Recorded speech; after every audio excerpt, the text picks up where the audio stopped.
So, using the vertical line test, determine whether the graph on the right represents a function or not.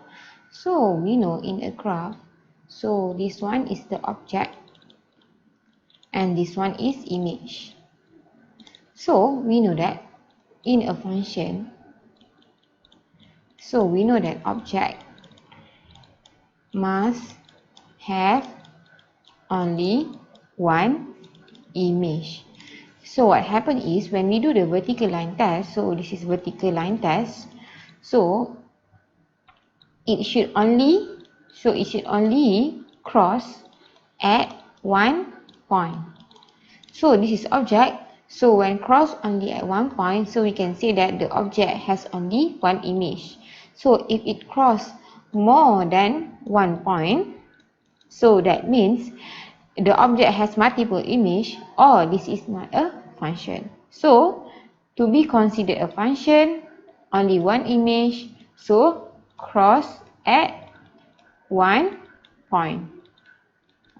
So this is to be considered a function. So vertical line test, if we see from here, when we do the vertical line test anywhere on the graph, so you see here, it will only cross at one point.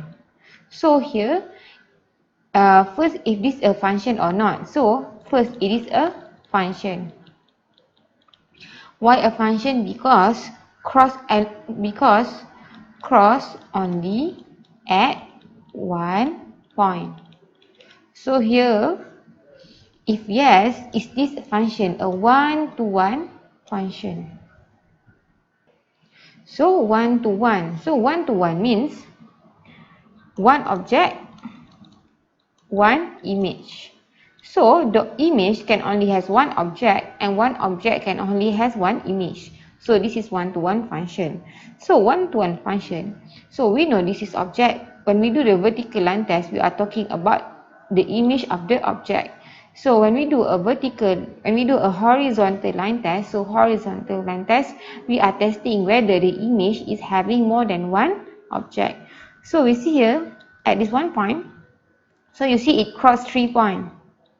So there are few, when we do the horizontal line test cuts more than 1 point.